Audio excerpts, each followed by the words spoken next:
Hey Rebel Rouser, I'm Alan Voivod and this is Star Wars 7x7, your daily dose of Star Wars joy, and thank you so much for joining me for it. So, in celebration of the fact that we are coming up on the 10th anniversary of the podcast, I thought it might be interesting to check in on episodes that were the most popular, the ones that you made the most popular in Star Wars 7x7 history, and to kind of reflect on them a little bit. So I'm starting this series. It's going to be not 10 in a row right now. It's going to be one every so often, but I'm starting with episode number 10 in that list of the most watched, viewed, listened to Star Wars podcast episodes, Star Wars 7x7 podcast episodes. This one happens to be episode 1264. It is about Rey's parents being revealed in The Last Jedi, so to speak, and whether it's legitimate and what does it mean. So this episode was published on December 19th of 2017. Yeah, gosh, time flies when you're having fun, right? And so basically, I'm talking about how in that episode, the reveal doesn't quite sit right with me. And it's specifically about what Kylo Ren says to Rey about her parents being filthy junk traders. At the time, I said it didn't seem right to me that he was saying that to her because of particularly what we'd learned about Jakku and also what we'd learned in the novella before is it a novel or was it a full book? I think it was a full book. No, it was a collection of novellas. It's called Before the Awakening, and it featured a story about Finn and about Poe and about Rey.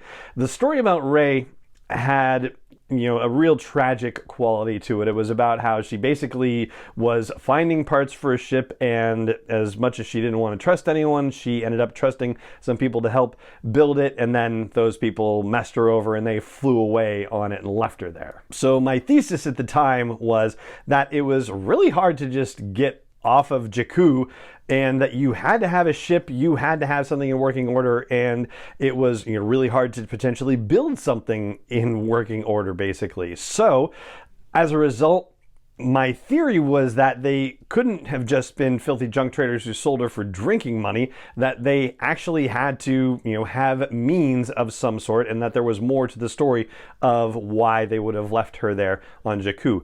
Turns out I was actually right, but just enough to understand that, what Kylo was saying seemed to be more self-serving and manipulative than anything else. I also talked in the episode about the idea of the democratization of the Force and about how the reveal basically does say that because the question of who Rey's parents are, it doesn't necessarily matter. It's just Rey herself that matters in her journey, that her being a nobody, at least as far as we saw it at that point, was a lean toward the idea of the democratization of the Force. That it isn't just about this Skywalker lineage, right? And I reflected on the fact that prior to the fall of the Republic, there were thousands upon thousands of Jedi, and some who were pretty darn powerful, like Mace Windu, like Yoda. So it's entirely possible for there to be powerful Jedi kicking around who have no connection to the Skywalker lineage at that time in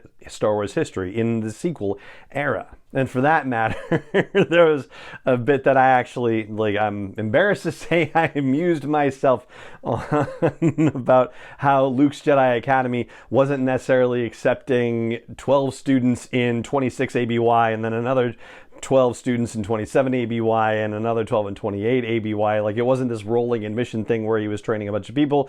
He was just training one group of students basically, but that had to mean that there were thousands of people across the galaxy that had Force powers and just weren't being trained to use them. That this is just a naturally occurring phenomenon, and it's out there, and it always has been out there. But the thing that struck me surprisingly after listening to this podcast, and it wasn't a conclusion I could have arrived at because it was recorded right after the release of The Last Jedi, is that the conversations about how maybe J.J. Abrams undid some things that Rian Johnson did in The Last Jedi with The Rise of Skywalker, well, this particular thing, it seems like he didn't really undo the Rey as a quote-unquote nobody thing per se from a certain point of view. So let me put it to you this way. The idea of Rey as a nobody as expressed in The Last Jedi is basically a way of saying Rey's parentage doesn't matter. And, Kylo Ren telling her, destroy the past, let it die, right? He's trying to tell her that her past doesn't matter. It's basically the same thing in The Rise of Skywalker, because even though she finds out that, oh gee, her grandfather is Emperor Palpatine, she still has to be in the present moment. She still has to be herself. She still has to say that her parentage, her lineage doesn't matter. It is only about her and the decisions that she makes and her own agency. Up until this point, I really had felt that J.J. Abrams undid what Rian Johnson was doing in that particular aspect of filmmaking. But now I'm really kind of sitting in from a certain point of view place on it and think that, yeah, maybe there is a coherence and a logic that links them after all, even though I still wouldn't want her to have been a Palpatine, but that's just my thing. So that's what I've got for you about the episode that you made the 10th most popular episode of Star Wars 7x7 of all time, the one where we talk about Rey's parentage being revealed. So we thought in The Last Jedi, so to speak, and what it means and how